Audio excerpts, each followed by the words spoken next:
जय हिंद बच्चों, स्वागत है आप लोगों का पद्मा मैथमेटिक्स में। जैसा कि यह फ्री ऑनलाइन चैनल है, इस चैनल के माध्यम से मैं आरएसपी सर आप लोगों को मैथ सब्जेक्ट पढ़ाता हूं। आप चाहे क्लास 9 के हो, 10 के हो, 11 के हो या 12 के हो, इस चैनल के माध्यम से आप मैथ तो निश्चित रूप से पढ़ सकते हैं और इसके साथ साथ मैथ्स में आप एनसीईआरटी बुक और आर.एस. अग्रवाल की बुक को शुरू से अंत तक बना सकते हैं। तो बच्चों, मैं उम्मीद करता हूं कि आपको यह पसंद आ रहा होगा और आइए हम लोग अपने अगले क्लास के तरफ बढ़ते हैं। क्या पढ़ना शुरू किए थे? बहुपद। इसमें हमने बताया चर की परिभाषा, एक ऐसा संकेत जिसका मान नियत नहीं होता, उसको हम लोग क्या कहते हैं? चर कहते हैं। और अचर किसको कहते हैं भाई? जिसका मान जो है नियत होता है। जैसे कोई संख्या हो गई, 4 हो गई, 100 हो गई, 200 हो गया, 400 हो गया, ये सब क्या है? संख्या है। तो ये अचर कहलाता है। अचर में जैसे सिंबल लेते हैं x, y, z, ये सब क्या है? अचर का सिंबल है। और उसके बाद प्लस, माइनस, मल्टीप्लीकेशन, डिवीजन, ये सब तुम्हारा क्या हो गया? बीजीय संक्रियाएं। यहां तक हम लोग लिखा चुके थे। तो इसी बीच में पांडे सर आ गए और कौन आ गए? विनोद सर आ गए। तुम लोग को क्या बताने के लिए? फॉर्म में क्या क्या जरूरत है। अब क्या होता है कि ये संक्रियाएं, ये तीनों बीजीय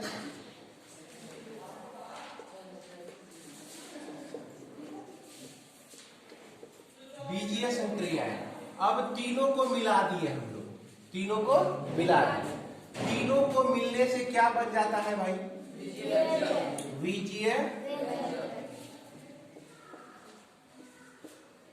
बीजीय व्यंजक बन जाता है, जिसको हम लोग एल्जेब्रिक एक्सप्रेशन इंग्लिश में कहते हैं। ठीक ना? क्या कहते हैं हम लोग? एल्जेब्रिक एक्सप्रेशन कहते हैं।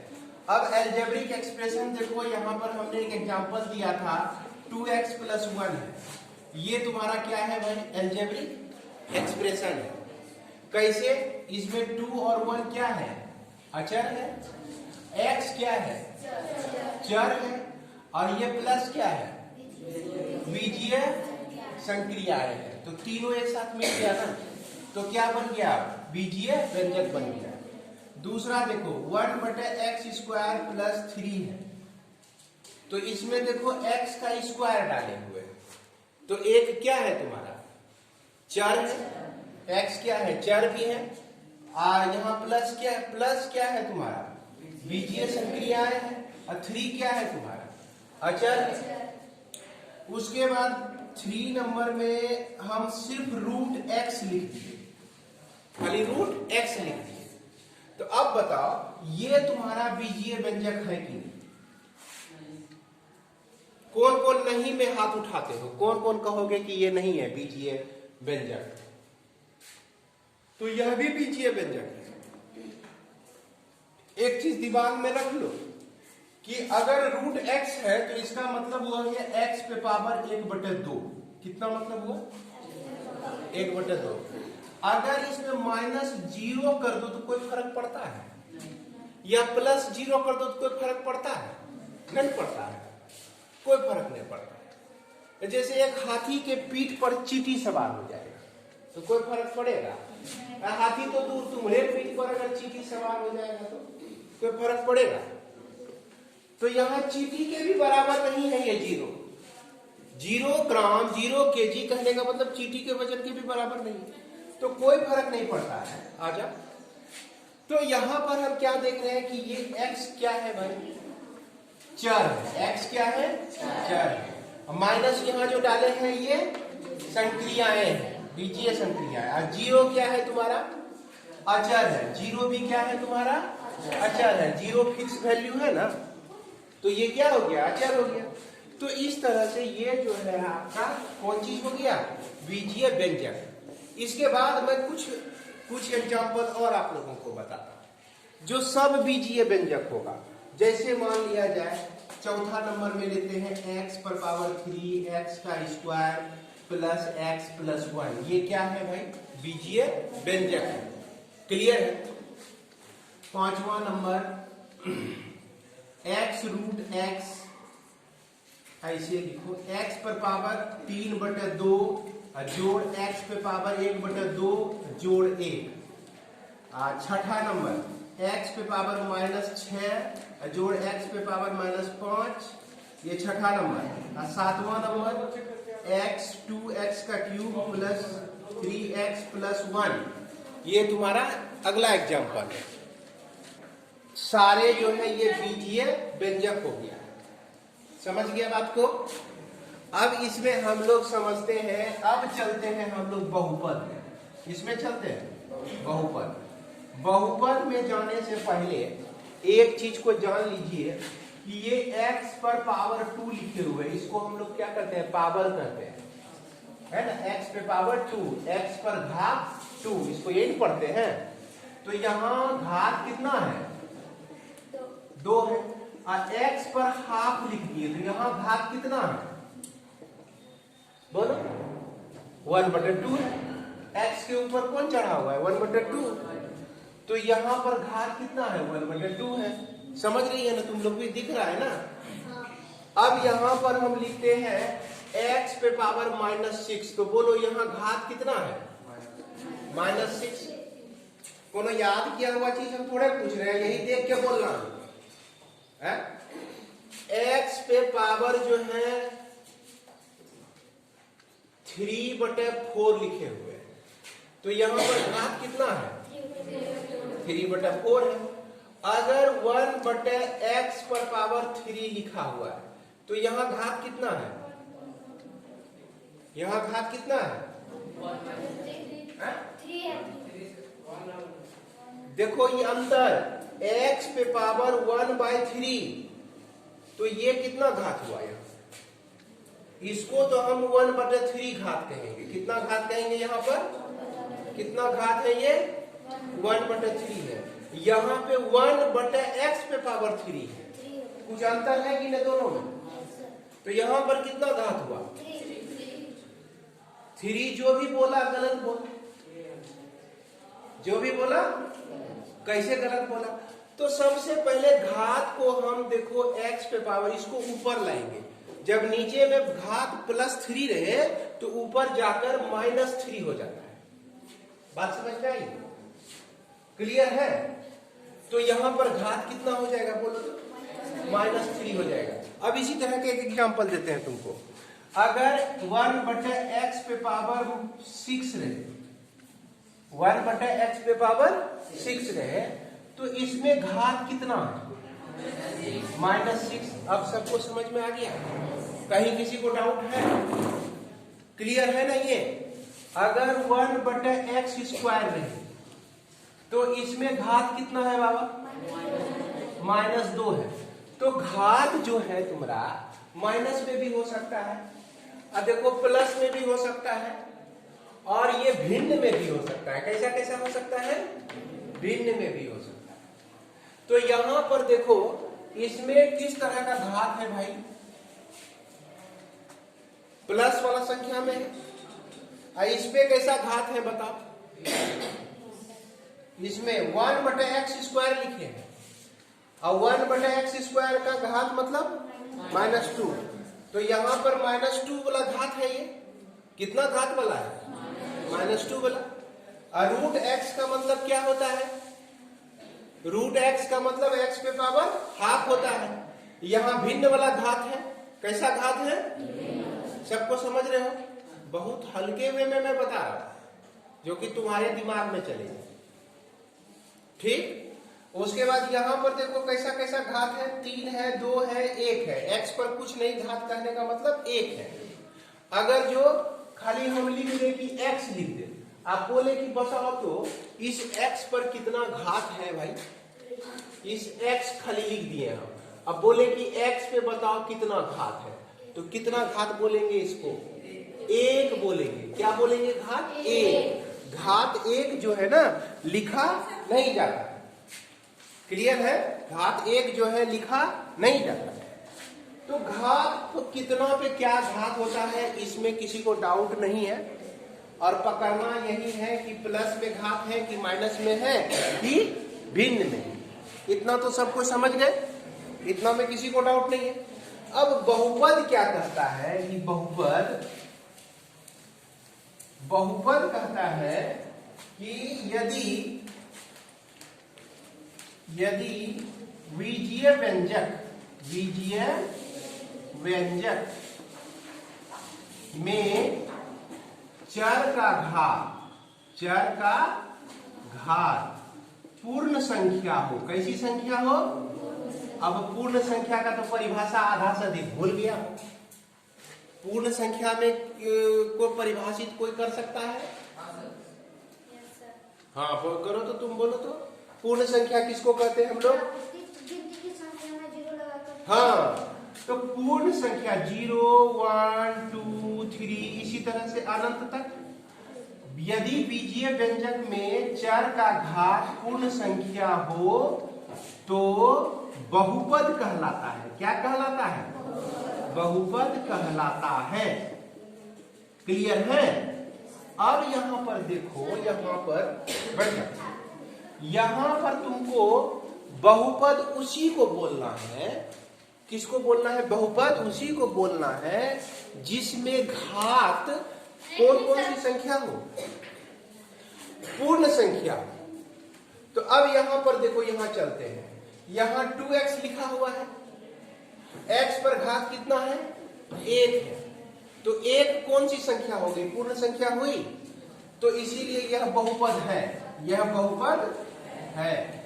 इसमें देखो तो घात कितना है भाई? x पे पावर कितना है? -2 है। इसका घात कितना होगा? -2 होगा ना। अभी तुरंत बताए थे 1/x अगर रहे, 1/x³ रहे तो इसका घात क्या हो जाता है? माइनस में हो जाता है। तो यह जो है दूसरा नंबर बहुपद नहीं है। बहुपद को पहचानने का तरीका समझो। क्लियर हो रहा है? उसके बाद तीसरा नंबर में चलते हैं। x पे पावर क्या है? हाफ है, आधा, 1/2। 1/2 कौन सी संख्या है? तुम्हारा पूर्ण संख्या है 1/2? नहीं है, ये तो भिन्न है। तो इसीलिए यह बहुपद नहीं होगा। अब इसमें देखो 4 नंबर में, हल्ला मत करना। 4 नंबर में देखो, x पे पावर 3 है, x पे पावर 2 है, x पे पावर 1 है। तो ये जितना भी संख्या दिख रहा है 3, 2 और यहाँ 1, ये सब कैसी संख्या है? तुम्हारा पूर्ण संख्या है। तो यह बहुपद होगा।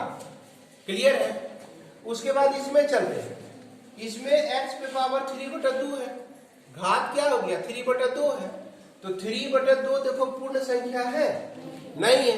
तो इसीलिए यह बहुपद नहीं होगा। अब यहाँ 6 नंबर में देखो, 6 नंबर में x पे पावर -6 है। कितना है? -6। तो माइनस वाला पावर जो है -6 तुम्हारा पूर्ण संख्या है? नहीं है पूर्ण संख्या। तो यह भी बहुपद नहीं होगा। उसके बाद यहाँ देखो x पे पावर 3 है और 3 × x है। तो x पे पावर 3 कैसा संख्या है? पूर्ण संख्या है।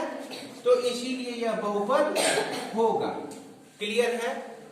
बहुपद को पहचान जाओगे कि नहीं? इसी तरह का एग्जाम्पल हम देने के लिए कहेंगे तुम लोगों को। मिटा दिए रे। और इसके बाद देखो, ध्यान से देखो, अगर x पे पावर एक बार 2 हो और x पे पावर -2 भी है, तो बताओ ये बहुपद है कि नहीं? है? तो ये एग्जाम्पल तुम्हारा 8 नंबर, ये तुम्हारा नहीं होगा, क्योंकि यहां पर x पे पावर -2 आ गया। 9 नंबर देखो, अगर x का क्यूब रहे, x का स्क्वायर रहे, x रहे और फिर 1/x दे दे या x का स्क्वायर, इसके चलते बहुपद हो जाता है। 3 है, इस पे भी पावर 2 है, तो ये भी कहता है कि बहुपद हो जाएगा। इस पे पावर 1 है, ये भी कहता है कि बहुपद हो जाएगा। लेकिन यहाँ 1/x² जो है, ये क्या बता रहा है? ये बता रहा है कि x पे पावर -2 है ना। x पे पावर क्या है हमारा -2 है, इसलिए इसको जो है बहुपद नहीं कहेंगे। एक के चलते भी अगर बहुपद नहीं हुआ, एक टर्म के चलते ही नहीं, यह बहुपद नहीं हुआ। समझ में आ रहा है? सिर्फ एक टर्म के चलते बहुपद नहीं हुआ तो ये पूरा बहुपद नहीं होगा, जितना बड़ा भी एक्सप्रेशन दिया रहे। जैसे मान लो कि एक बाल्टी दूध है, अब देखें कि क्या है, वो सांप आया और दूध को ऐसे छू दिया और उसके बाद भाग गया, तो दूध कौन कौन पी सकता है? कोई। तो क्या समझ के छोड़ दिया भाई, दूध तो थोड़े से न छुआ था, थोड़े से न छुआ रे, पूरा दूध में वो थोड़े नहाया था जाके, तो क्यों छोड़ देता है? किस डर से? कि सारा वो जहर बन गया। वही तरह यहां भी होता है कि बहुत सारा टर्म इसमें दिखेगा जिसके चलते वह लगेगा कि बहुपद है। बहुत सारा टर्म इसमें ऐसा भी है जिसको देख के लगेगा कि बहुपद है, लेकिन उसके साथ एगो ऐसा टर्म जुटा रहेगा जो कि कहेगा कि बहुपद हम नहीं बन रहे, तो इसीलिए पूरा बहुपद नहीं होगा। क्लियर है? अब इसके बाद हम लोग आगे पढ़ते हैं, हम लोग देखते हैं बहुपद का परिभाषा हो गया। तो बहुपद जो होता है ना, बहुपद को प्रायः px से सूचित किया जाता है। किसे सूचित करते हैं? किया जाता है। क्लियर है? जैसे मान लो px बराबर x 2x प्लस 1, px बराबर 3x square plus 2x plus 3, px बराबर 4x का स्क्वायर क्यूब प्लस 1। इस तरह से बहुपद को डिनोट करते हैं। और देखो इसकी खास बात क्या है कि जितना भी हम पावर देख रहे हो ना, तो सब में पावर कैसा है? पूर्ण संख्या है। कैसा संख्या है? पूर्ण संख्या। क्लियर है यहां तक? अब ये जो बहुपद है तुम्हारा, किसी भी बहुपद को हम लोग ले चलते हैं अब ग्राफ पेपर। क्या करेंगे? ग्राफ पेपर, ग्राफ इसका बनाएंगे हम लोग। ऐसे बहुपद कितने तरह का होता है इसके बारे में क्लास 9 में ही बताया गया तुम लोगों को, और इसमें भी दिया गया है। घात के आधार पर बहुपद के कौन कौन से प्रकार होते हैं, कोई बता सकते हो? घात के आधार पर एक घाती बहुपद, द्विघाती बहुपद, त्रिघाती बहुपद ने पढ़ा था है? और पद के आधार पर बहुपद कितने तरह का होता है? एक पदी बहुपद, द्विपदी बहुपद, त्रिपदी बहुपद। 3 पद वाले को त्रिपदी बहुपद कहते हैं। तो यहां पर देखो कि ये जो बहुपद है ये एक घात वाला है, जिसको हम लोग रैखिक भी कहते हैं, इसको हम लोग द्विघाती कहते हैं और इसको हम लोग त्रिघाती कहते हैं।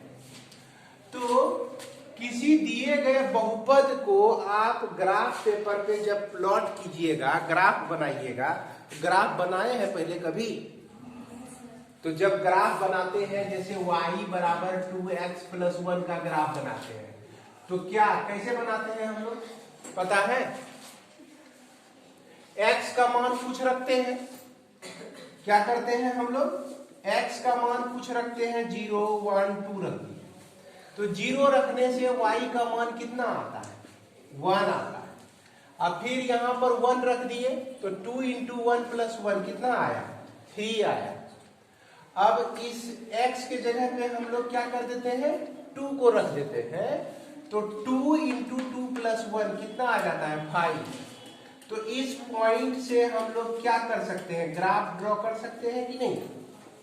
2 और 5 इस तरह से ग्राफ ड्रॉ कर सकते हैं। तो किसी भी बहुपद को जब ग्राफ पेपर पर प्लॉट किया जाता है, ड्रॉ किया जाता है, तो एक वक्र प्राप्त होती है। क्या प्राप्त होती है? एक वक्र। या तो वह स्ट्रेट लाइन होता है या तो वह आपका कर्व लाइन होता है। कर्व कहने का मतलब वक्र होता है। तो इसका जब हम लोग ग्राफ खींचते हैं ना, तो 0 1 एक पॉइंट ये मिला, 1 3 1 3 एक पॉइंट ये मिला, 2 5 2 5 एक पॉइंट ये मिला। तो देखो इसका जब ग्राफ खींचेंगे तो एक स्ट्रेट लाइन होगा, y बराबर 2x प्लस 1। तो यहाँ पर बहुपद में ग्राफ किस तरह से बनाया जाता है ये नहीं सीखना है, ये सीखने की जरूरत नहीं है। सिर्फ दिमाग में इस बात को याद रखो कि किसी भी बहुपद, कोई भी बहुपद दिया गया है तो उसका हम लोग ग्राफ ड्रॉ कर सकते हैं, ग्राफ खींच सकते हैं। क्लियर है? तो इस चीज को नोट करो, है ना। किसी दिए गए बहुपद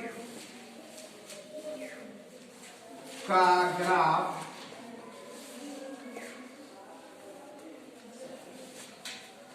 बनता है जो कि एक वक्र अथवा सीधी रेखा, वक्र, कर्व देता है। बस इतना ही याद रखो। वक्र में ही हमारा आ गया, स्ट्रेट लाइन भी आ गया और टेढ़ा मेढ़ा भी आ गया, ठीक ना। अब यहां पर समझना क्या है कि मान लो कि कोई बहुपद दिया गया है, यह P1x एक बहुपद दिया गया है, इसका ग्राफ जो है इस तरह से आ गया, देखते जाओ। फिर उसके बाद एक दूसरा बहुपद तुमको दिया गया है P2x, इसका ग्राफ जो है इस तरह से आया है, इस तरह से इसका ग्राफ जो है इस तरह से बना है। और एक तीसरा बहुपद है तुम्हारा P3x, इसका ग्राफ जो है इस तरह से बना हुआ है ना। सबसे पहला चैप्टर यही है 2.1 अपने बुक में उल्टा के देखो। सबसे पहले ग्राफ है और इस बहुपद में अब पूछेगा तुमको कि इस बहुपद का शून्यक कितना होता है ना। शून्यक निकालने के लिए जान रहे हो, शून्यक हम लोग किसको कहते हैं कि वह मान जिसके चलते वह बहुपद संतुष्ट होता है। x का वैसा मान जिसके चलते बहुपद संतुष्ट होता हो उसे हम लोग शून्यक कहते हैं। तो यहाँ पर देखो x अक्ष को कितनी बार काटा है, ये एक बार, तो इसका शून्यक कितना हो गया, 1 हो गया। और यहाँ पर देखो x अक्ष को क्या बार काटा है, 2 बार, तो इसका शून्यक कितना हो जाएगा, 2 हो जाएगा। और यहाँ पर देखो x को क्या बार काटा है, x अक्ष को, तो इसका शून्यक कितना हो जाएगा, 3 हो जाएगा। तो इसका मतलब ये जानकारी थोड़ी मोड़ी है पहले से। अब मान लो साल बीत गया और जनवरी में हम लोग इतने दिनों के बाद पढ़ रहे हैं, तो लॉकडाउन में तो बहुत सारा बच्चा अपने घर में तो पढ़ाई होगा ना कुछ। तो चलो इससे रिलेटेड हमको लगता है कि किसी को प्रॉब्लम नहीं होनी चाहिए, नहीं है ना, नहीं है। तो एक्सरसाइज 2.1 को क्या करना है, अपने कॉपी में हर एक फिगर को बनाना है। 2.1 एक्सरसाइज देखो, अपने कॉपी में हर एक फिगर को बनाना है और उसके नीचे कितना शून्यक है वो तुम्हारा लिखना है।